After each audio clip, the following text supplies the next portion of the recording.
President Sara Duterte nasa listahan din ng ICC. Senator Amy Marcos kinumpirmang kasama nga si BP Sara sa lilitisin sa International Criminal Court. Vice President Sara Duterte nakahanda na anumang oras na damputin siya ng mga dayuhan. Pero bago ang lahat, kung hindi pa kayo nakapag-subscribe sa channel na ito, please do subscribe para mas maging updated pa kayo sa mga susunod kong mga videos. Ayan na! Bulabog na nga ang pakikipagsabuatan ni Senator Amy Marcos kay BP Sara. Sa naging press con nga ni Senator Amy ay dito niya pinasabog ang balitang kasama din pala sa listahan si BP Sara sa lilitisin sa ICC. At ang mas malala pa dito ay uunahin siyang litisin bago si FVRRD. Narito ang video mga kababayan. Sabi po ni Vice President Sara Duterte sa isang interview sa kanya na siya ay kasama dun sa ICC list po ng mga may kaso doon kagaya ng kanyang ama. At ito po ay kinumpirma din ni Presidential Sister Senator Amy Marcos. Sabi po ni Senator Amy, yung nakita nila nung una nasa huli yung pangalan ni BP Sara, pero ngayon after a few days may report na parang uunahin na siya. Any comment po from the palace at kayo po, ang palakanyang po ba ay hihingin din ng tulong ng Interpol para sila po ay maaresto? Sa kasalukuyan po, ang inyong katanungan ay very hypothetical. So wala po kaming masasabi patungkol po dyan. At we are not dealing directly with the ICC. Kung meron pong katanungan patungkol po dyan, mas maganda po kung makikipag-usap sila sa ICC. Wala po tayong anumang impormasyon mula sa ICC. So wala pong information ng government kung kasama sina BP Sara, Senator Bongo, Senator Bato de la Rosa, yung mga dating ilang police officials, nakasama po sila doon sa kaso against FPRRD. Kung saan po nakuha ng Vice Presidente ang kanilang impormasyon, mas mabuti po sana kung sa kanila kukunin. Dahil sa panahon po ngayon, wala po kami masasabi patungkol po dyan. Thank you. Next question, Jean Mangalus, Philstar. Good morning, or good afternoon. Local officials from Bulacan are urging a deeper probe into the deals of the Villar-owned Prime Water, which has been accused of poor service and high costs. So how does the palace respond to this call? Unang-una po, sinabi po natin na ang kakulangan sa serbisyo ay walang puwang sa administrasyon ni Pangulong Marcos Jr. Ang pangangailangan po ng tao sa malinis na tubig, sapat na supply ng tubig, ay dapat lang po nararapat at hindi pa negosyo lamang, kundi ito ay dapat na kinakalinga ang pangangailangan ng taong bayan. Mag-uutos po ang Pangulo para mag-imbestigahan po ito. Follow up. Considering that one of the administration's bet, Representative Villar, is directly linked to Prime Water, are we still confident in the service that she could provide if she's elected as a senator? Confidence on how she will perform? Well, it depends on how she will perform. If we will have this trust on her, well, we have to give it to her. But he should prove that she could perform as a leader. With this issue regarding Prime Waters, if there's a need for them to resolve the issues raised by the consumers, I think we should immediately make an immediate action on that.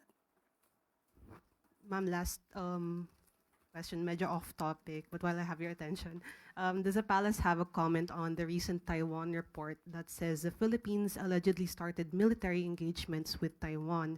Does the Philippine government categorically confirm or deny that we have military ties with Taiwan? We will just defer the question to the National Defense. Next question, Ana Badjo, GMA News Online.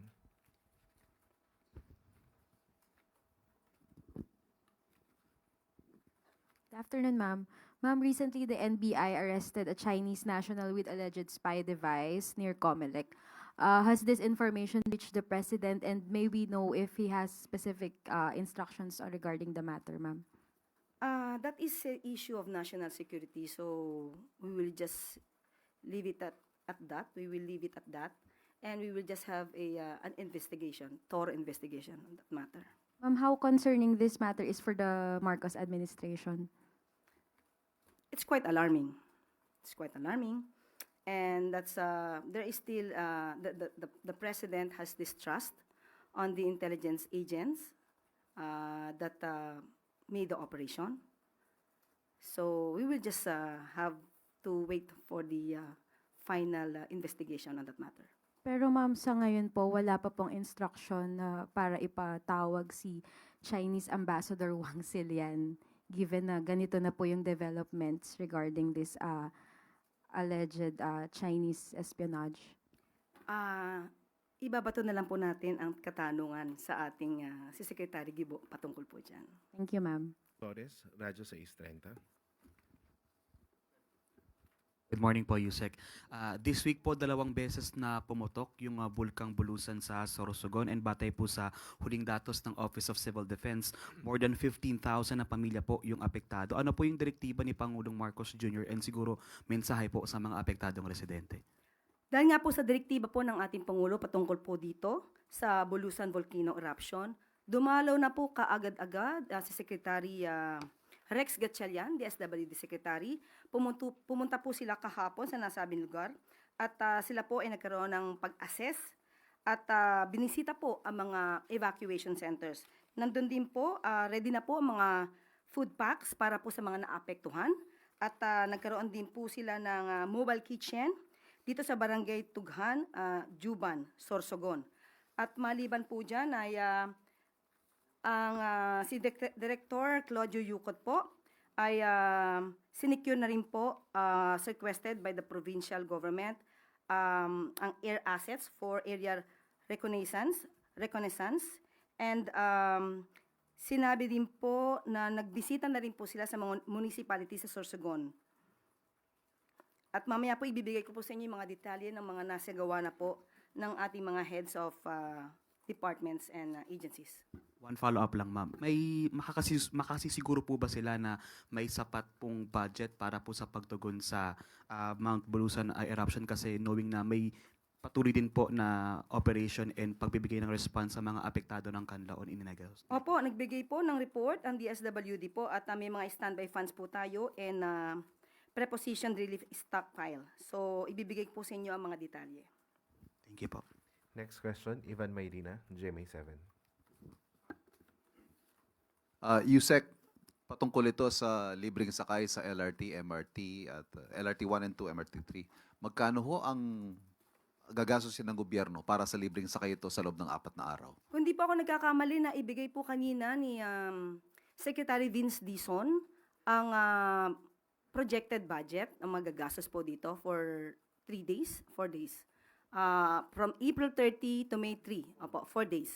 At hindi po ito kukulangin at talagang popondohan po ito. May pondo pong sapat. Opo, magkano po, Yusek, if I may ask?